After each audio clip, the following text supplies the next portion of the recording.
Good morning and welcome to Rose Red Homestead, where in just a couple of days our new bread book goes on sale. I'm launching it on sale. This is Baking Bread for Survival and Enjoyment. And it's the long-awaited bread book. It's 105 pages. And I hope that those of you who are interested will get it while it's on sale. It will be on sale from April 24th to April 30th. Today we're going to talk about 5 questions related to why should we store salt. Those 5 questions are: what is salt? And then why should we store it? Then what are the types of salt that are best for storage? How much should we store? And then how do we store it? So we will be answering those 5 questions relative to salt. Now, salt is a very interesting topic. There are hundreds of types of salt on the earth. It is a naturally occurring compound. It is pure sodium chloride, and in some cases the salt has additional minerals, other compounds that are also connected to it, and we'll be going through that. It is found in seawater, evaporated out of seawater. It is also found in rock formations, and it's found all over the world. We have here in the United States some all over the world, from ponds in France for very fancy salt to caves in Pakistan where the health industry loves pink Himalayan salt, and we'll be talking about that in just a minute as well. So it is either mined or it is evaporated out of seawater. So those are the basic sources and what salt is. So the question is, and the title of our video is, why should we store salt? Why store salt in the first place?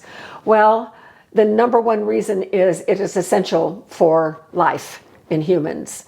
It is so essential, and that has been known for generations, that salt was even treated as a currency in ancient Roman times. People recognized how necessary it was. It is essential for fluid balance in our bodies, for nerve function, for muscle function. It is also a natural preservative, which makes it wonderful for food preservation. It adds flavor to food. It is used for cleaning, for first aid, for melting ice. So there are lots and lots of reasons why we need to store salt. One of the big reasons is, aside from the fact that it is essential for our very lives, is that you can't grow it. You can't make it. It is naturally occurring, and therefore when situations in our society may become challenging, it may not be that available for us. And so storing salt is really a very wise thing to think about doing. So what are the types of salt that we might want to consider storing for the long term? I have a few of them here. And largely you need to select the salts to store that you prefer, but there are some very important considerations, and we'll go over several types that may help you make a decision on what type of salt you prefer to store. The choice about what type of salt to store is answered best by what are you going to use it for. If you are just going to use it for flavoring food, that may dictate the type of salt that you store. But if you're going to be canning, or if you are going to be curing your own meats, like making your own bacon or ham, then that's going to dictate what type of salt that you store. And also, a lot of it is just a matter of personal preference. But let's start by going through the different types that I have laid out right here. First of all, we're going to start with just regular plain old table salt. I grew up with Morton salt. This little image of the girl under the umbrella with the rain coming down, carrying a box of salt under her arm with the salt flowing out the back. I remember as a child staring at that image and thinking, oh my goodness, she's losing all of the salt. By the time she gets home, all the salt is going to be gone out of this round container. They used to advertise under the slogan, when it rains, it pours. Well, that's a play on words, and I didn't get that until after I was an adult and learned a little bit more about salt. When it rains, it's very humid. Salt absorbs moisture. in early days of packaged salt, it was pure salt. There was no non-clumping agent included in the salt. And so when it rained or in humid weather, the salt would clump up and would not fit through the pouring spout. And so that idea of when it rains, it pours is telling the audience this salt will pour without clumping in humid weather. So a mystery, a childhood mystery finally figured out. Now, this... Great metaphor. I know it was. It comes in two different... versions? Yeah, versions, thank you. It comes in two different versions, regular and then iodized. Now, my dad was a stickler on us buying only iodized salt. We have learned a whole lot more about iodine, which is potassium iodide is added to this, which impacts its storage that we will get to in just a few minutes. But iodine is also an essential compound, and unless we are eating enough in our diet, which may be difficult in times when society may have changed, we may have a difficult time getting iodine. So this may also impact the type of salt that we store, and we'll talk about that in a minute. Okay. Then there is sea salt. Earlier in my life, sea salt was not such a big deal. It has become a very big deal. Multi-millions of dollars are spent on sea salt now. Now, sea salt is, and there are good reasons why. Sea salt is unrefined and it has high mineral content in addition to the sodium chloride. So it's more than just NaCl. It has extra minerals, and there's a lot of hype right now from the health food industry about certain types of salt. So I have a selection of sea salts right here. Now, sea salts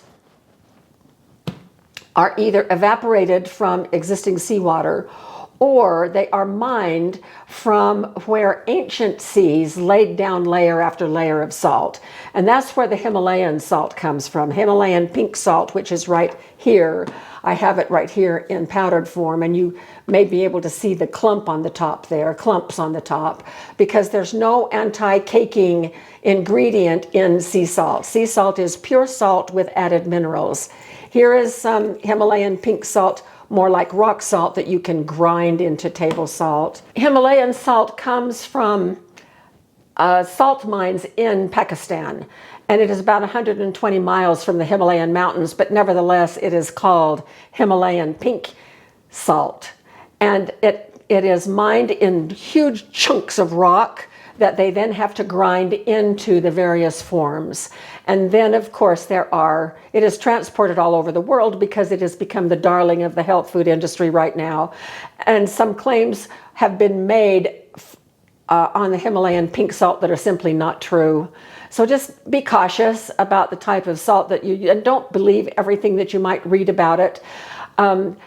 It has been studied a lot because of these claims in the medical, and when I say the medical community, I'm not talking about the fringe medical communities that some people like to dwell in, because you can find evidence for anything you want to support in some kind of a fringe medical community.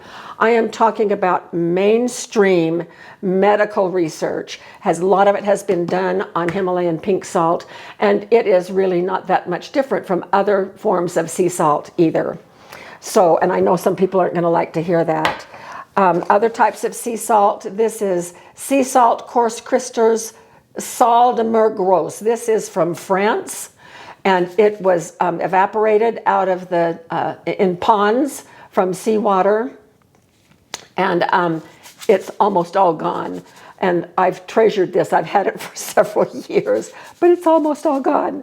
And then Morton makes a sea salt, and you can get it in either fine or coarse. And I have used quite a bit of this. My absolute favorite sea salt is a product of the United States. And in fact, it's a product of our Utah. It is mined from an ancient sea, and it is pure. But if you look at it, it is also pink. But check out the clumps. And that is just fine. It might be a little bit inconvenient, but it is better this, from my perspective, than having that anti-caking ingredient also put in it. That's kind of the scoop on the sea salts. Next is salt for pickling and preserving, canning salt. Now, a lot of times, most of the time, I will use this. If I'm going to add salt to my canning, I just use regular table salt. But regular table salt now has that anti-caking ingredient mixed in with it. Canning salt and pickling salt is pure NaCl, pure sodium chloride, no additional additives. And so when you use this in your canning, then the liquid remains clear. And when you pour this out, it looks just like regular table salt. This is curing salt. If you are going to be doing your own curing, then you need to have salt that has extra nitrites in it. And this, you talk about pink salt, check that out. This is pink and the color is added, of course. You do not want to use this as table salt. It is used only as a preservative for meats, for curing meat. So if you are going to be curing meat, this is a type of salt. Also, Morton makes one, what is it called? Tender Quick. And it is also for curing.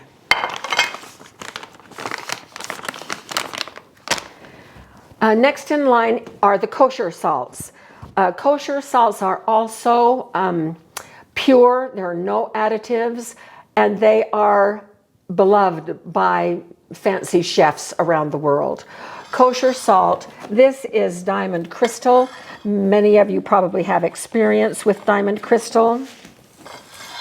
It is a very lightweight salt. You use more of this than you do regular table salt. And then this also is kosher salt.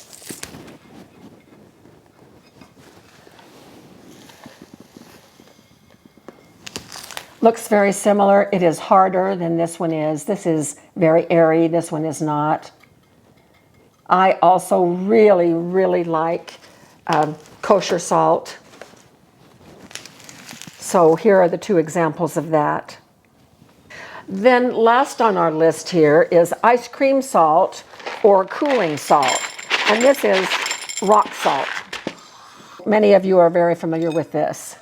Now, if you are going to be making ice cream as part of your food storage preparation, then you're going to want to store some of that salt. My dad loved homemade ice cream, so we had rock salt in our food storage so that we might be able to make him. We had an old hand crank ice cream maker, but it is also used as a de-icer. So if you live in a very cold climate and need some kind of a de-icer for safety purposes, you will either want to store this or another kind of de-icer. So that's just a quick explanation of the different types of salt. How much should we be storing of salt? I read quite a few recommendations from various trusted sources, not in the fringe communities, but in the well-researched communities or the well-researched documents. And the range is from about 8 pounds per person to about 40 pounds per person. Again, it depends on what you are going to be using salt for. If all you're going to be doing is flavoring your food and having a little extra for, for first aid or for whatever else you might want, then you're going to probably want to store about 8 to 10. And my recommendation and recommendation from others is to store, probably if you're storing 10 pounds per person, to store about 7 of those pounds as just regular table salt, and then about 3 pounds with iodine added. So this iodized salt. Now, the important thing to remember is the storage life on this is only 5 years with the iodine, with the potassium iodide added to this salt. It will remain good only for about 5 years. This is indefinite. If you want to know what Jim and I are going to store, my preference now, earlier in my life, it would have been to store these. Now it is Redmond that is my go-to salt. I am not going to pay the extra for Himalayan pink salt with the transportation cost to get it here. I think it's a fine salt, but salt is salt, and there's not that much difference between this and this. And it is also important to recognize that the trace minerals that are found in these various salts are also available in plenty of other foods and other sources. And so it is not that our lives depend on having one specific type of salt. We need to use good judgment, wisdom in the choices that we make. And because we live in Utah, and this is made in Utah and in the United States, this is my preferred. So, and this is a 10-pound bucket, which if I store 2 of these and keep them, this is the one that we have in the house for use right now. But if we have 2 of these out in our food storage, that is plenty for Jim and me for regular use.